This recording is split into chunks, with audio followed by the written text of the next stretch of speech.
Okay, welcome to my first lesson in Groovy programming. There's not a lot of resources online to help with the learning process of Groovy and developing software. So I was going to make this video to share what I've learned. I absolutely love the Java programming language, and when I found Groovy, I absolutely fell in love with that as well because it's like Python for the JVM. The JVM is the Java Virtual Machine. So you're going to need Java, the JDK, which is the Java Development Kit. It also comes with the Java Runtime Environment as well as the Java Virtual Machine. You need that because Groovy outputs bytecode, which is interpreted by the JVM to produce the machine language which the CPU uses, of course. I hope my background music is not too loud. But it generally helps with understanding new concepts of this type of music. In any event, let's get started. The first thing I'm going to do is I'm going to pull down a GitHub repository, and in order to do that I need to make a new directory. I'm going to call it Cube Relations ls to see it. Cubed Relations. Okay. I'm not sure why I have two of them there.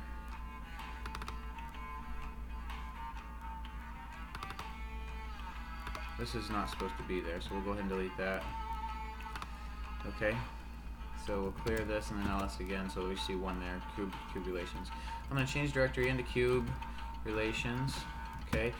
This is the program that I've made because it is very interesting how we can get the cube of a number without cubing it. I'll show you that. We are going to git init this directory, initialize empty git. Okay, we'll clear that. Then we can ls all, so we can see all. There's the folders, the git right there.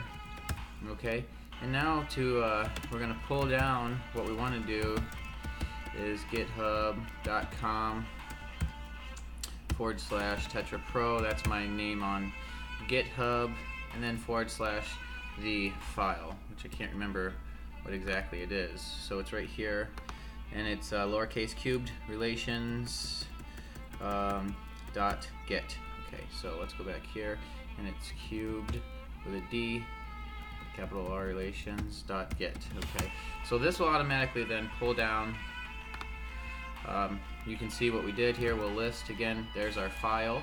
Okay, now we're going to go to our I'm going to open up a new project in my IntelliJ IDE. I'm not going to use the IntelliJ IDE to write code. I'm just going to show you this as an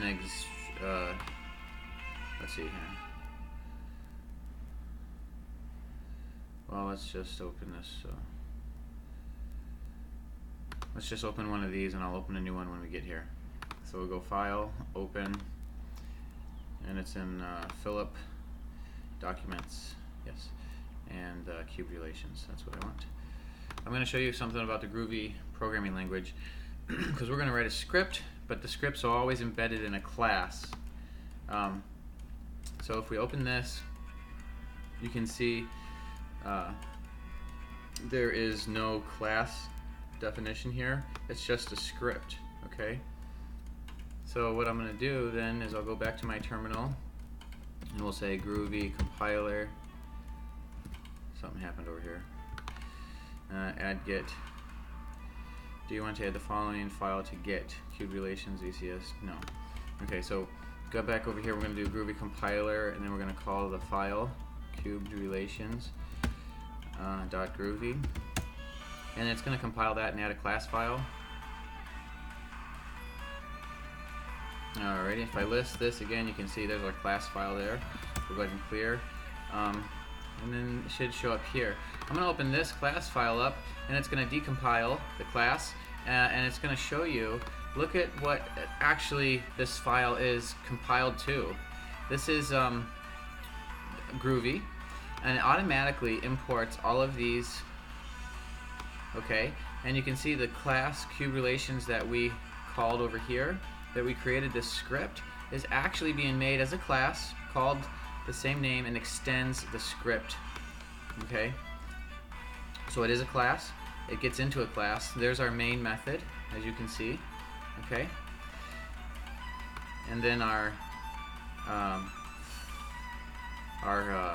logic that we've created. Okay, it gets all put in here. So basically, that's what I wanted to show you, is that this gets the imports are automatic. It is a class, and it extends the script class. Okay, that happens automatically. We don't have to do any of that when we write a Groovy script. Okay, so I'm going to tab this down. I'm going to go back to our Atom text editor, because I like to write the code in the text for a simple script. We don't necessarily need the IDE unless we're doing a big project, or wanting to show and illustrate a concept like I just did. So programming is very much like mathematics, and the discovery of mathematics is writing formula. Okay, that for example, the quadratic formula, is this definition for the quadratic equation. Okay, so we set it equal to 0, and then we solve for x, and x is going to equal negative b plus or minus the square root of b squared minus 4ac all over 2a.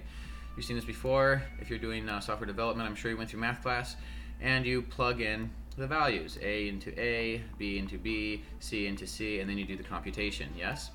Okay, so what we do using software is we create a definition, and then we will let the CPU or the computer do the computations and produce a result. For this first example, we're going to do an x squared formula. We're not going to do the quadratic, but x squared, and then we're going to take x. Okay, so this is a definition, is right here, and then the curly braces for the logic that goes inside.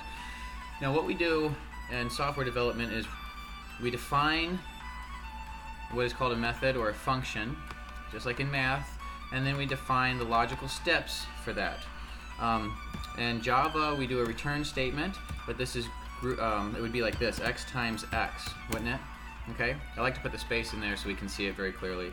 In Groovy, however, the last statement of a method is automatically returned. So the whole idea of using Groovy is to make it like Python and to reduce the amount of code that we have to explicitly write.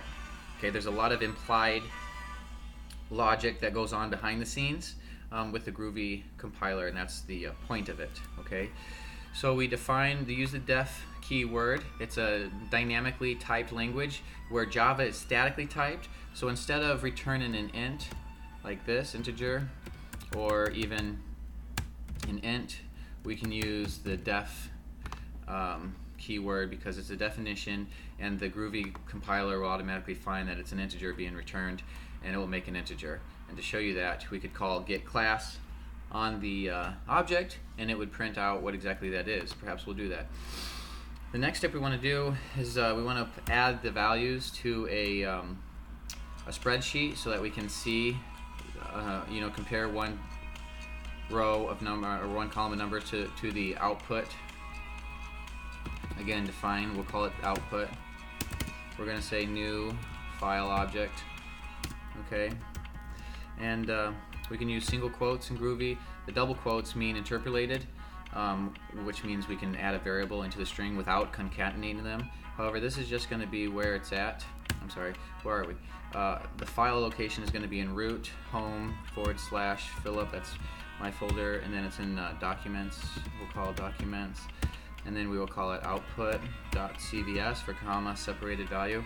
It's important to keep this in mind when we're adding it, because it's separated by commas, of course, to get into a new column.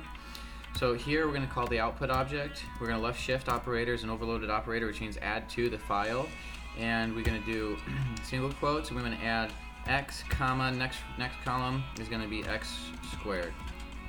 Okay, so that's a title. Basically, don't forget to add the new line operator, otherwise it'll the next row is going to be added to the same line. Okay, so in Groovy we have this range object, which is 1 to 10 we want to do, and we're going to call a closure on it. A closure is very much like a method, except the definition is a little bit different, but for functions sake, it's used like very much just like a method or a function. So in here we're going to define some logic. Say 1 to 10. Okay, we're going to do the output again. Call the output object left shift operator. This time we're going to, in a Groovy closure there's an implicit reference variable called it. As you can see, we're going to add the comma to get to the next column, and then now we're going to call the function or the method that we defined up here, x squared. I can copy that just as easily and then paste it. Oops, I'm not sure what I did. Let me go back there and just type this, x squared, capital S, Q, yep, there it is. And we will pass in the it operator here. So this one's going to be, the first one iteration through here is going to be 1. It's going to say 1, comma, and then 1 squared is 1. We're going to add in our new line operator so that we get a new line for each row, and it's not going to be all on the same row. So the second time it's going to come around, it's going to be 2, 2, comma, 2, pass in the squared. It's going to be 2 times 2, which of course we know is 4, and that's the expected output. It's going to go through 10, and then it'll get through here, and then we can say print line. And the reason we don't have to type in system.out.println is because, as I said, Groovy comes with a whole bunch of automatic imports, which make this redundant. We don't actually need that. The point is to reduce code. So we're going to print line, we can call the output .text. And that should produce exactly what we want to do. So I'm going to go over here to our, let me change directory into documents, list, fun Groovy. So I say Groovy, fun, that's the title of this object. I shebanged the first line, as you can see right here, Universal System Resource bin environment Groovy, so I don't have to do the .groovy file extension. I could, it would work just the same, I don't have to. The point of Groovy is to reduce typing, right? So here we're going to see it's going to add the data to our file and then output it. It looks like I already had the file there to begin with, so it just wrote over it. Let me go ahead and delete this, output CSV. Okay, so when I go back here to run it again, it should just run it once. And if you hit the up arrow in your Linux terminal, you go to your last command, you can see up or down, and just hit enter again so we don't have to type it again. And there it is, the x squared, and then the first column and the second column. And we will go over here and open it in our LibreOffice. I use Linux and open source software as much as I can because open source software is very much beneficial to licensed software, where licensed software you have to pay to use it and it benefits only the shareholders of the company who produced the software. Open source software is created by volunteers who write it for the community's benefit. And of course you can do everything with source software as you can with licensed, and since it's benefiting the community and not just a select privileged people, to me that creates a huge benefit. So as you can see, we have the title was in the first row, and then the 1 through 10 here, and then the output of our function that we defined, which is x squared. You can see that 1 squared is 1, 2 squared is 4, 3 squared is 9, and of course the rest are obvious. 4 squared is 16, 5 squared is 25, and so forth. And that's how we do that. So as a first little introduction to our Groovy, we did a couple different things here. We showed how to get init and then pull a document down. I showed you from here how to get the cubed relation. Decompiled file from the class. After you compile the Groovy, you can decompile it to see what the and that's what you use the IDE for here. Not necessarily. I just showed you how to do that. Groovy is very much like Python on the JVM. So it's fun to write. It makes developing software fun again. So there you go. I look forward to seeing you in the next video. Thank you very much.